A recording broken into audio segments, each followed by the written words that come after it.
Interdit, l'édition bruxelloise. Parce que pour ceux qui ne savent pas, à la base, Cinéma Interdit, c'est un festival que j'ai commencé à organiser l'année dernière à Paris, pour la première édition. Aujourd'hui, on va parler d'As d'Épouvantail et du festival Cinéma Interdit.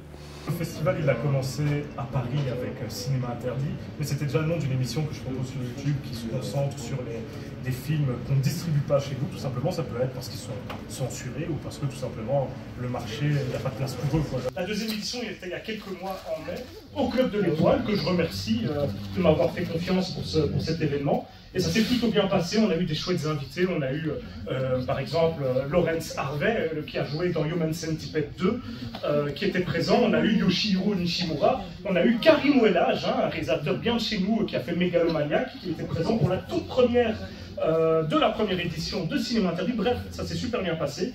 Cinéma Interdit, c'est pas un festival qui a pour vocation, j'ai pas la prétention de vous faire découvrir un chef-d'œuvre qui serait passé sous tous les radars. C'est pas l'idée du festival. Ici, l'idée, l'ambition, c'est de vous faire découvrir des films que vous n'allez pas pouvoir découvrir ailleurs ou à une autre occasion.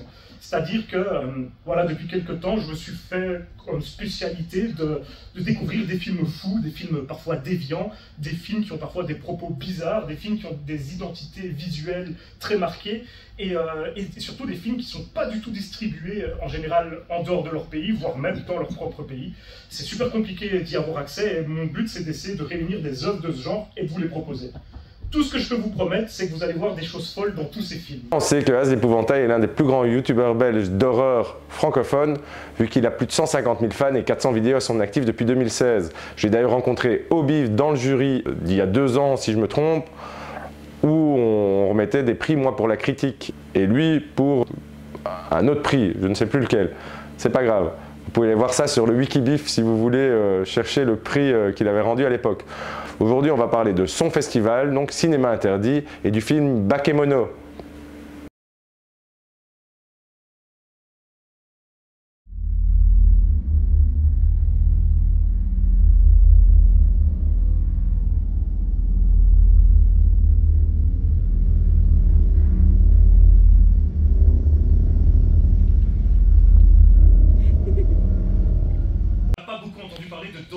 Le réalisateur ici en Europe, et d'ailleurs il n'y a donc pas énormément d'endroits autour du globe.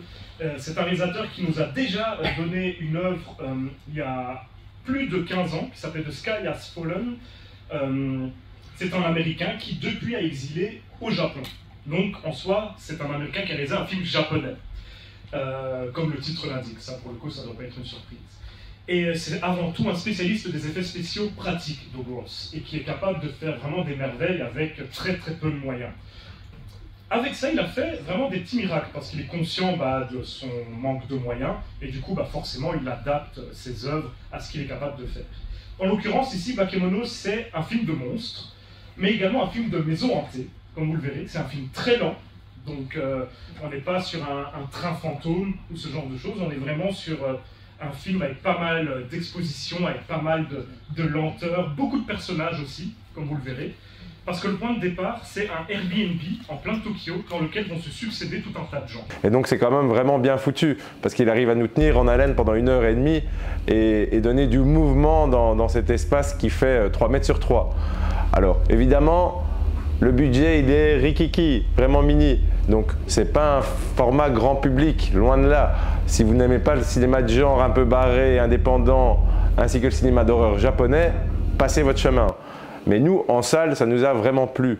Et juste pour la petite anecdote, sachez que cet Airbnb, c'est son appartement, et qu'il a eu quelques problèmes de voisinage durant le tournage, parce qu'on entendait parfois des petits hurlements, ce genre de choses, et les voisins avaient peur, parce que c'est vraiment un quartier hyper tranquille de Nakano, un quartier de Tokyo. Et j'ai été dans cet appartement, et vraiment, on me dit, ils ont tourné pendant plusieurs semaines d'affilée des scènes, vous pourrez le constater par vous-même, et il y avait des voisins qui se demandaient quel était ce drôle d'hurluberlu qui vivait dans leur quartier, quoi. Ce que Doug Ross voulait raconter avec le film, au-delà de l'histoire de monstres, c'était de parler de l'impact que Tokyo, la ville elle-même, peut avoir sur les gens qui y vivent ou les gens qui y voyagent. Et le monstre en soi fait ressortir ce côté-là des gens. On a un peu tout. Au tout début, on a un jeune garçon qui se suicide, on a des couples qui se disputent, puisqu'il y a des histoires d'hôtesses, parce qu'il y a des histoires d'étrangers, de japonais qui ne se comprennent pas.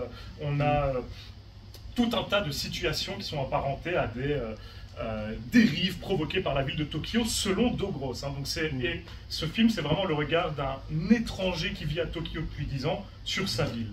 Et c'est inspiré assez fortement de la structure des films Ju-On de Takashi Shimizu, donc The Grudge pour ceux qui auront vu la version, le remake américain, mais on y retrouve quand même ce côté-là avec une narration éclatée, des temporalités qui s'entrecroisent et qui font que c'est pas toujours évident à suivre, surtout au début du film. Je pense que bon, c'est aussi un peu le but, on perd le spectateur et c'est pas forcément toujours aidé par un film très obscur, hein, beaucoup de noirceurs qui font que certaines scènes sont parfois un petit peu chaotiques ou un petit peu dur à comprendre.